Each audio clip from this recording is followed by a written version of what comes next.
estaba revisando, ¿no? Twitter, y decía que en Gulo Gulo, pero si no me equivoco, vino en Cochabamba, los Gulo Gulo, ¿no? La gente del campo ya ha bloqueado la ciudad, ¿no? Lo quieren cercar para que nada entre ni salga de Cochabamba, ¿no? Alimentos y todo lo demás, ¿ya? Y muchos escuchan esto y se asustan, ¿no? Dicen, ¿qué vamos a hacer? Y de pronto uno se pone a pensar, ¿no? Mucha gente me está diciendo estos días, ¿por qué, pastor, permite Dios todo esto? Si Dios es bueno, ¿por qué no hace de una vez? Si Dios tiene que hacer, ¿y por qué le gusta ver acaso sufrir a la gente? Le gusta ver que la gente se pelee entre ellos y todo lo demás, ¿ya? Hay muchas cosas que nosotros no entendemos y que Dios entiende. Y hoy quiero hablarles de estas dos cosas, ¿ya? El tiempo de los hombres y el tiempo de Dios. Me gustaría que me acompañen al libro de Salmos, capítulo 31, verso 15. Dice, en tu mano están mis tiempos, líbrame de la mano de mis enemigos y de mis perseguidores. ¿Ya? En tu mano están mis tiempos, ¿ya? Líbrame de la mano de mis enemigos y de mis perseguidores. Cuando vamos a ver la Biblia, muchas veces vamos a encontrar la palabra tiempo, ¿ya? Muchas veces. Hoy vamos a revisar, yo estaba revisando un poco, y hay dos palabras para tiempo, les decía el otro día en la noche de matrimonios. Cronos, de ahí viene cronología, y la otra palabra es kairos, que también significa tiempo. En ambos casos es tiempo. Pero cronos es el tiempo del ser humano, es el tiempo del hombre, por el cual nosotros nos regimos. ¿Ya? Se define a cronos, o el diccionario lo define como un lapso de tiempo, duración de tiempo, tiempo terrenal, que se puede medir. Y también dice, Dios estableció la creación, es decir, el sol, la luna, las estrellas, para medir los tiempos terrenales. Esto está hablando en Génesis 1, 14 al 18, cuando Dios crea los astros y después pone estaciones. Primavera, verano, otoño, etc. Y son días por los cuales nosotros contamos. Eso es cronos, de cronología. ¿Ya? La otra palabra que la Biblia utiliza para tiempo es kairos. Y kairos significa el tiempo de Dios, medida de tiempo correcta, ocasión, periodo definido, tiempo oportuno, tiempo favorable, momento señalado y preciso. Eso significa kairos. ¿Ya? Entonces, la mayoría de nosotros nos regimos en el tiempo que nosotros creemos conveniente, es decir, los hombres se mueven en su tiempo, no en el tiempo de Dios. ¿Ya? Por ejemplo, hacemos una reunión, una cita y decimos a las 5 nos vamos a encontrar. Es decir, ¿esa hora de las 5 es el tiempo de Dios o es el tiempo del hombre? ¿Por qué? Porque Dios no les dijo, miren chicos, a las 5 se van a juntar, o hermanos, a las 5 se van a reunir. ¿Ya? Es más, ¿en qué parte de la Biblia dice van a hacer sus cultos en la mañana o en la noche, o domingos por la mañana, o sábados por la noche va a hacer culto de jóvenes? ¿En qué parte dice eso? ¿En qué parte de la Biblia dice? No dice, ¿no es cierto? Pero nosotros ponemos ciertos horarios para movernos en esos horarios. Horarios de colegio, horarios de trabajo, diferentes cosas nosotros lo ponemos. Entonces ese es el cronos, de ahí viene cronología. Entonces nosotros nos movemos siempre en ese tiempo. Pero estaba revisando un poco la Biblia y me llama la atención. Por ejemplo, cuando David dice en el Salmo 31, en tus manos están mis tiempos, le está diciendo, ¿sabes? Yo no sé cuándo voy a morir. Puede ser mañana, puede ser pasado, puede ser de aquí a muchos años. No sé, la verdad no sé. Pero en tus manos están. Es decir, ¿qué quiere decir aquello? Si tú quieres que mañana, que así sea. Si tú crees de aquí a 10 años, que así sea. Si tú crees que de aquí a 50 años, que así sea. Si muero enfermo o sano, de joven o de viejo, en tus manos está. ¿Ya? Pero las personas difícilmente queremos decir eso. Si mañana alguien les dice vas a morir de cáncer en 3 meses, ya muchos cristianos empezarían a llorar y dijeron, ¿pero por qué? ¿En qué pecado que aquellos borrachos que están en la calle, que todos los días toman, esos que están en la cárcel, esos narcotraficantes, ninguna enfermedad tienen, pero a mí me mandas la enfermedad, pero ¿por qué tengo que morir? ¿En qué pecado? Es decir, se dan cuenta, queremos movernos en nuestros tiempos, pero Dios se mueve en su tiempo, ¿ya? Y vamos a ver algunos ejemplos. Yo he estado revisando, ¿ya? Lo que los apóstoles escribieron, lo que Jesús escribió, y es casi todo kairos. Ya estaba revisando en el griego para ver si dice cronos o kairos. Estaba revisando y casi no he encontrado en el Nuevo Testamento un cronos. Era todo kairos, ¿ya? Y vamos a revisar. Juan capítulo 7, verso 6. Entonces Jesús les dijo: mi tiempo aún no ha llegado, mas vuestro tiempo siempre está presto, ¿ya? Es decir, ¿a qué se refería Jesús cuando decía mi tiempo aún no ha llegado? ¿A qué se refería? Vamos a ver un poco, ¿ya? Desde el verso 2 vamos a leer. Estaba cerca la fiesta de los judíos, la de los tabernáculos, desde el verso 2. Y le dijeron sus hermanos: sal de aquí y vete a Judea, para que también tus discípulos vean las obras que haces. Porque ninguno que procura darse a conocer hace algo en secreto. Si estas cosas haces, manifiéstate al mundo, porque ni aún sus hermanos creían en él. Entonces Jesús les dijo: mi tiempo aún no ha llegado. Es decir, ¿acaso cuanto más antes Jesús no hacía buenas obras, era mejor?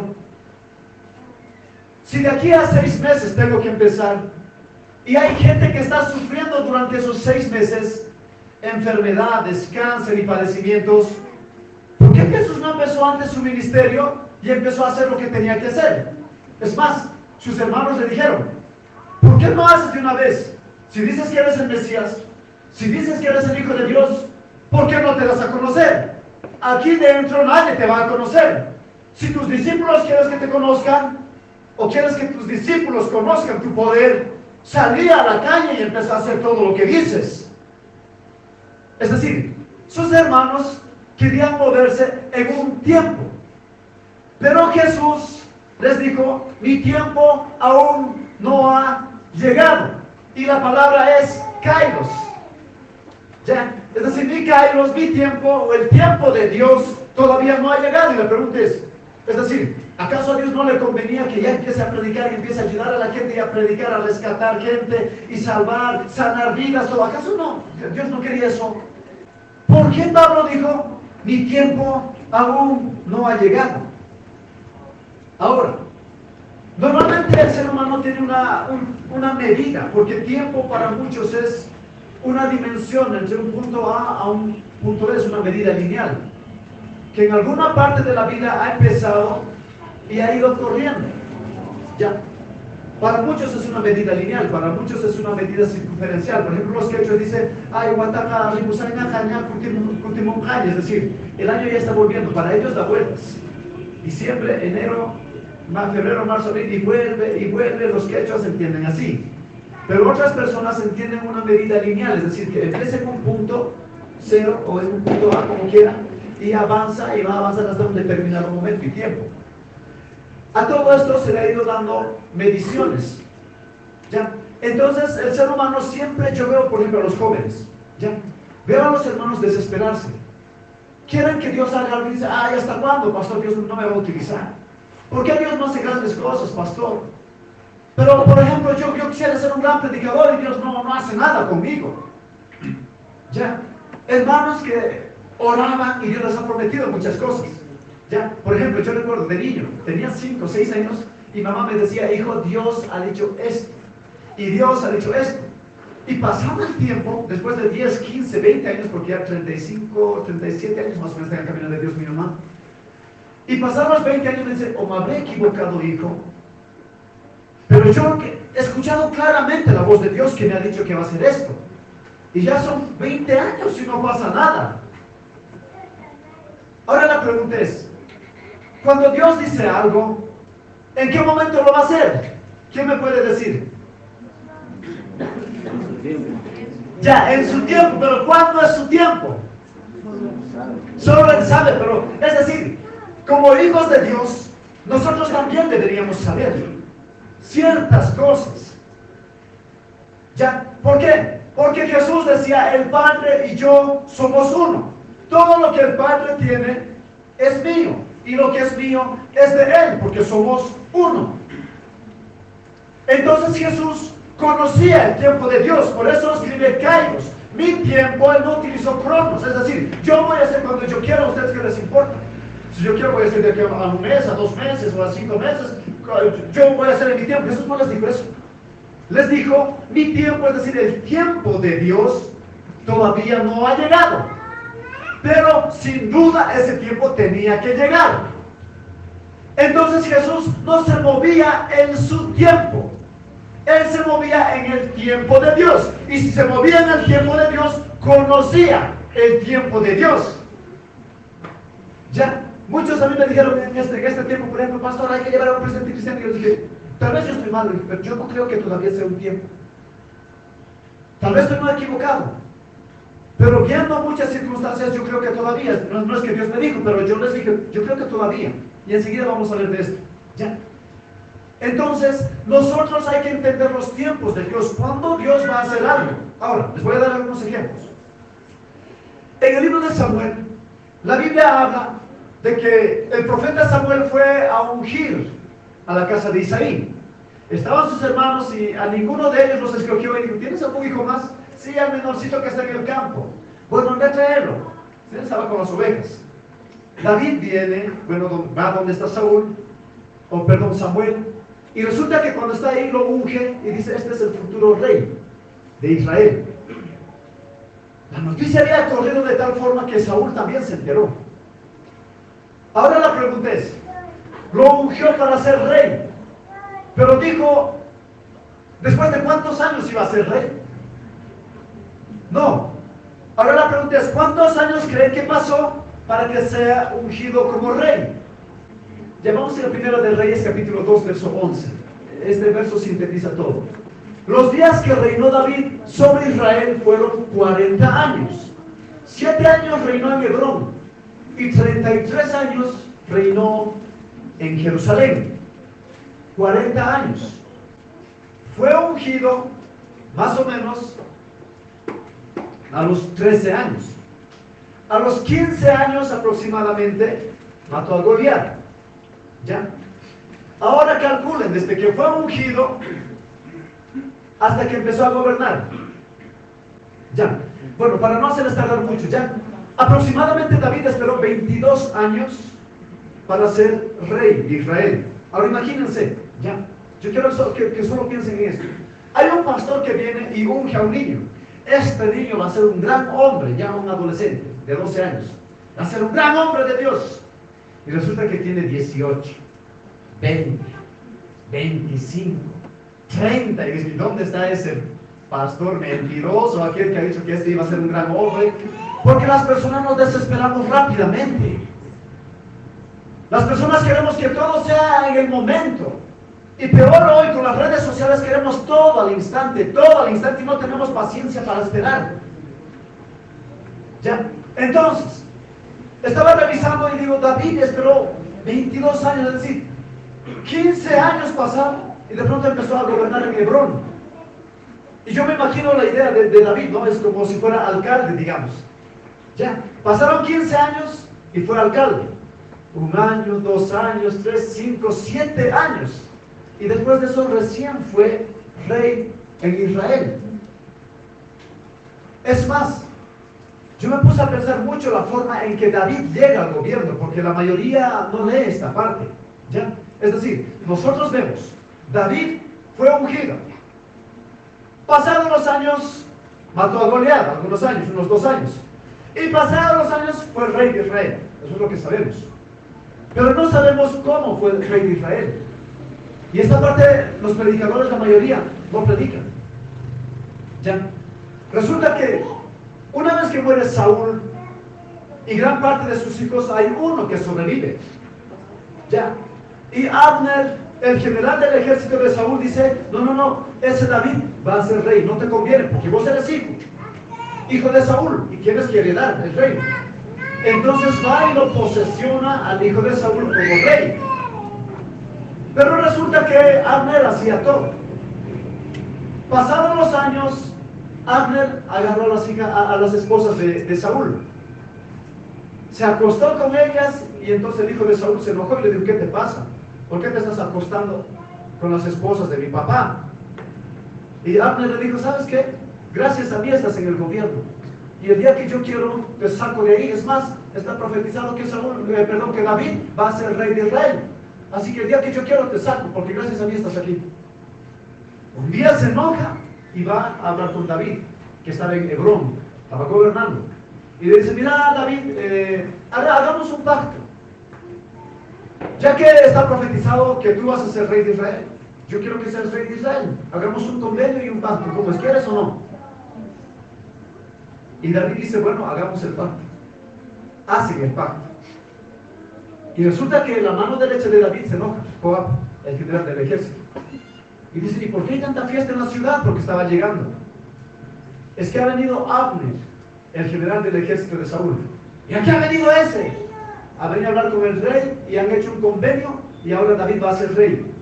Pero ¿cómo David puede hacer un convenio con ese hombre sanguinario, con ese malo? Es más, Joab le tenía bronca ya a Abner, porque Abner había matado al hermano de Joab. Y de eso lo estaba buscando para matarlo. Ahora la pregunta es: ¿era la forma en que Dios quería que David llegue al gobierno? Muchos me dirán: no, pastor, no era la forma. ¿Y por qué llegó de esa forma? ¿Quién podría explicar del por qué, haciendo un convenio o un pacto con un hombre malo y sanguinario que hacía cosas malas, hace un convenio y hace un pacto y llega de esa forma al gobierno? Pero a partir de eso llega la paz a Israel. Es decir, que hay guerras y todo, pero dentro de todo Israel tiene un rey amado por Dios y de acuerdo al corazón de Dios. Yo he analizado mucho esto y le he dicho: Señor, ¿cómo actúas? ¿Era la forma en que querías que llegue? Ahora, veo la historia de José. Algunos dicen que más o menos tenía 16 o 17 años. Jacob tuvo 12 hijos, entre ellos estaba José, el menorcito, el más querido. Sus hermanos le tenían tanta bronca, porque su papá dice que lo quería más que a los demás. Es más, le hizo una túnica con una manga larga, que en aquel entonces solo los reyes utilizaban. Y los pastores de ovejas utilizaban túnicas con manga corta. Entonces sus hermanos se enojaron y dijeron: ¿qué? ¿Este es rey o qué cosa para que lo haga así? Y peor que este, se hacía odiar. Ya vamos a ver un poquito Génesis. Génesis capítulo 37, del 5 al 9 vamos a leer. Génesis 37, del 5 al 9. Dice así: y soñó José un sueño, y lo contó a sus hermanos, y ellos llegaron a aborrecerle más todavía. Y él les dijo: oíd ahora este sueño que he soñado. He aquí que ataban los manojos en medio del campo, y he aquí que mi manojo se levantaba y estaba derecho, y que vuestros manojos estaban alrededor y se inclinaban al mío. Le respondieron sus hermanos: ¿reinarás tú sobre nosotros? ¿O señorearás sobre nosotros? Y le aborrecieron aún más a causa de sus sueños y sus palabras. Soñó aún otro sueño y lo contó a sus hermanos diciendo: he aquí que he soñado otro sueño, y he aquí que el sol y la luna y 11 estrellas se inclinaban a mí. El que sigue más, vamos a leer, por favor. Y lo contó a su padre y a sus hermanos, y su padre le reprendió y le dijo: ¿qué? ¿Qué sueño es este que soñaste? ¿Acaso vendremos yo y tu madre y tus hermanos a postrarnos en tierra ante ti? Se soñó y después de él: ¿qué te pasa? ¿Saben cuántos años pasó para que este sueño se cumpla? Algunos dicen 14 años, otros 17 años. Lo cierto es que un día José, cuando estaba en el campo con sus hermanos, se enojaron tanto porque lo aborrecían, y entre todos convinieron y dijeron: ¿qué tal si lo matamos? Y uno de ellos dijo: no hay que ser así, ¿para qué lo vamos a matar? vendámosle. Estaban pasando por el camino algunos y lo vendieron. Es decir, se fue como esclavo a Egipto. Ya, por si algunos creen que ser esclavo es malo. Ya, miren cómo Dios actúa. Resulta que se va a Egipto y a papá, ¿qué le dicen? Mira, estábamos en el campo y hemos encontrado su ropa y está con sangre y algún animal lo ha debido matar. Y su papá empezó a llorar. Imagínense cuántos años lloró. Llegó a Egipto, se portó bien con Potifar, pero resulta que la esposa de Potifar empezó a seducirlo. Acostate conmigo, acostate conmigo.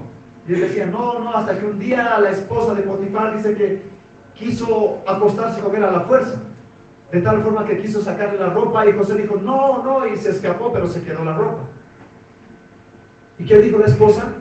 Ha querido abusar de mí. ¿Qué pasó? A la cárcel.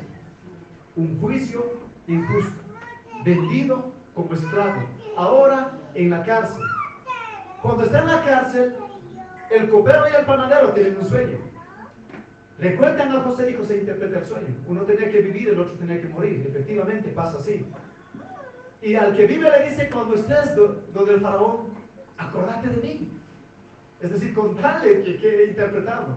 Y el otro va y se olvida. Hasta que faraón se sueña. 7 vacas gordas y 7 vacas flacas. Y el faraón se inquieta y dice, ¿qué significará este sueño? ¿Qué significará? Y el copero dice, había un hombre en la cárcel que interpretó el sueño. Es decir, si Dios había dicho que un día sus hermanos se iban a postrar ante él, su madre y su padre, ¿por qué ahora estaba en la cárcel? ¿Por qué ahora lo habían vendido como esclavo? ¿Es la forma en que Dios actúa? La respuesta es sí. Porque Dios no te puede poner en lugares altos a menos que pases un tiempo de desierto en donde Dios pruebe tu carácter, pruebe tu temperamento, pruebe tu madurez, en donde en el desierto Dios va a formar tu forma de ser. Es necesario que pases pruebas, dificultades, necesidades, hambre, persecución. Es necesario que venga todo esto, porque si superas todo aquello, si vences todo aquello, estás listo como para estar en otros lugares. Porque cuando estás en esos lugares elevados, vas a tener problemas y vas a tener dificultades. Pero si cuando los problemas han venido y has ido venciendo uno por uno, entonces cuando estés arriba, Dios va a decir, estás listo. Porque como has vencido en todo momento y a cada tiempo, en todo tiempo, entonces vas a vencer. El otro que pasó esto fue Moisés. Vivió 40 años en Palacio Real. Un día le dijeron que era judío. Y un día salió a la calle y vio a un egipcio que mató a un judío. Y Moisés se enojó tanto que fue y lo mató. Pero un egipcio lo vio.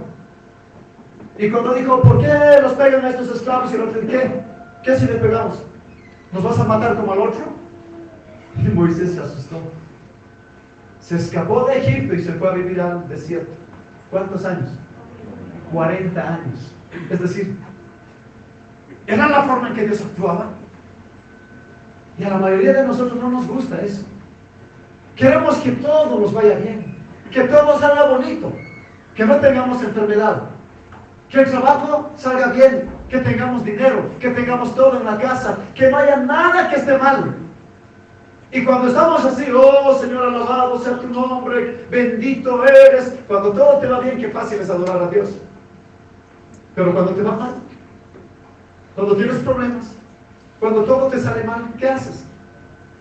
Es decir, cuando el diablo viene a atacarte, no te da simplemente un golpe. ¿No han visto el box? ¿Ya? Es decir, en un lugar te golpean por todo lado para destrozarte, y el diablo es así. Busca la forma de cómo destrozarte. Es decir, hay momentos en que te va mal en la economía. De pronto alguien más se enferma. De pronto te botan de la casa. De pronto alguien, no sé, tu hijo tiene problemas, tu esposo, y en todo lado que le dicen, pero ¿por qué todo esto? Todo se me ha venido en uno, pastor. Y vienen momentos críticos a la vida del cristiano y a veces uno no entiende y se enoja con Dios. muchos retroceden. Y dicen, ¿por qué entonces Dios permite todo esto? ¿En qué pecado? No es porque has pecado. No es porque has fallado.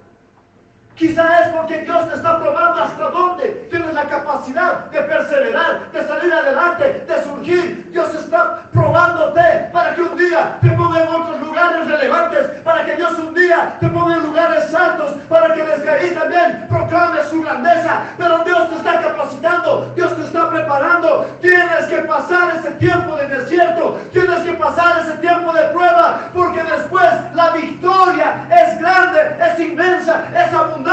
Y Dios te va a bendecir.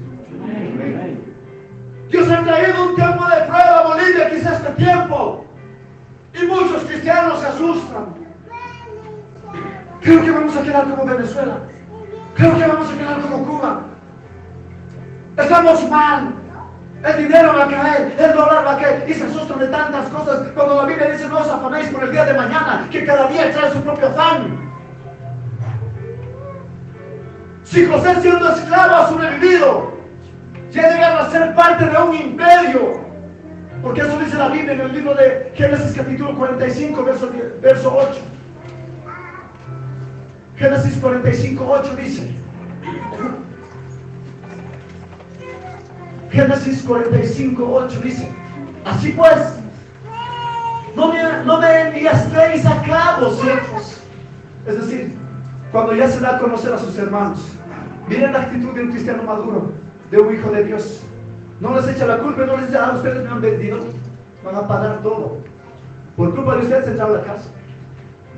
Por culpa de ustedes he sufrido. Por culpa de ustedes he sido esclavo. Me la van a pagar ahora que soy faraón. Uno por uno los voy a destrozar. José no dijo eso. Vean la actitud de lo que crece espiritualmente. Así pues, les digo a sus hermanos, no me enviasteis acá a vosotros, sino Dios, que me ha puesto por padre de Faraón y por señor de toda su casa y por gobernador en toda la tierra de Egipto. ¿Ustedes saben lo que significa eso? El hijo del pastor de ovejas, el hijo de aquel que vivía en carpas, el hijo de aquel que estaba en el desierto constantemente, olor a oveja, olor a animales, que fue vendido como esclavo, que entró a la cárcel, que tuvo un juicio injusto, que fue maltratado, que fue odiado por sus hermanos. Y ahora él, ¿cómo estaba hablando? Les dijo a sus hermanos, ¿saben qué? No fueron ustedes, fue Dios el que hizo todo.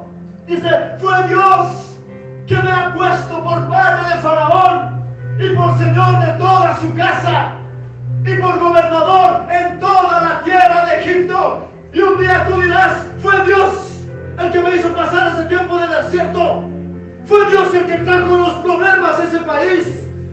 Fue Dios el que quiso que pasemos tiempo de angustia, tiempo de persecución, tiempo de desesperación, tiempo de hambre. Fue Dios que ahora me ha puesto como padre de naciones, como padre de multitudes. Fue Dios que ahora me ha puesto como presidente. Fue Dios que me ha puesto como el gobernador. Fue Dios el que ahora me ha honrado. Y es que Dios tiene sus tiempos. Ese es el tiempo de Dios. Ese es el Kairos. Ese es el tiempo en el cual se mueve Él. Y nosotros tenemos que entender ese plan y ese propósito que tiene para nosotros, sus hijos. Este último fue a La Paz.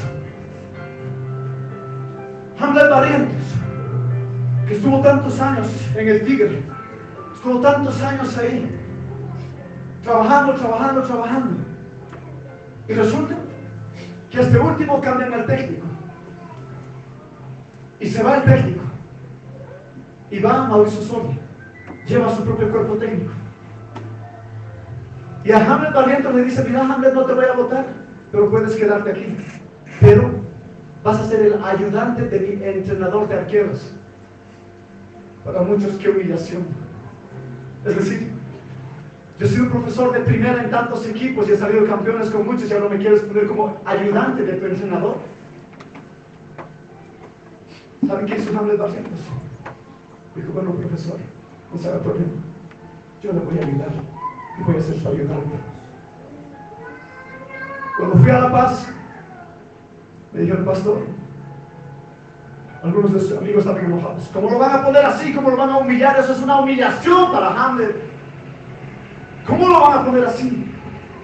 Empezaron a hablar mal, pero Hamlet no.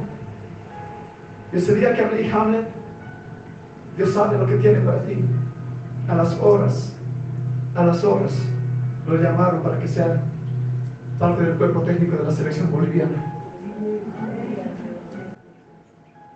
Un día puedes parecer esclavo.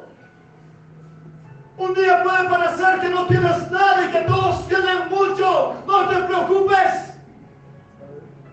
Si Dios permite aquello, tómalo con bendición y con fortaleza y haz lo correcto en esos momentos, haz lo correcto en ese tiempo. Alaba a Dios, confía en Dios, cree en Dios, dobla tus rodillas a Dios, sigue haciendo lo bueno, que Dios te va a sacar de ese lugar y te va a poner en lugares mejores, en el tiempo que Él vea correcto, en el tiempo que Él vea exacto. Él te va a sacar de la inmundicia, te va a sacar de la pobreza, te va a sacar de ese lugar para ponerte en lugares elevados.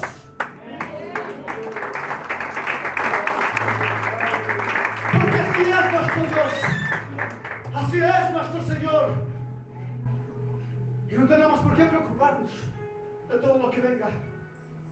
Tenemos que estar confiados en que nuestro Señor está con nosotros. Y el apóstol Pablo dijo, si Él es por nosotros, ¿quién contra nosotros?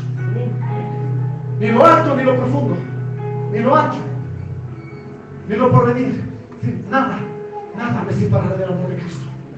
Nada. Entonces, hermanos, nosotros tenemos que vivir confiados. Y empecé a ver cómo aún Pablo vio su muerte. Timoteo capítulo 4, verso 6, segunda de Timoteo, capítulo 4, versículo 6. Dice así: porque yo ya estoy para ser sacrificado y el tiempo de mi partida está cercano. Ahora vean eso, el tiempo de mi partida. Después vamos a ver el que sigue. Dice: he peleado la buena batalla, he acabado la carrera de la fe, he guardado la fe.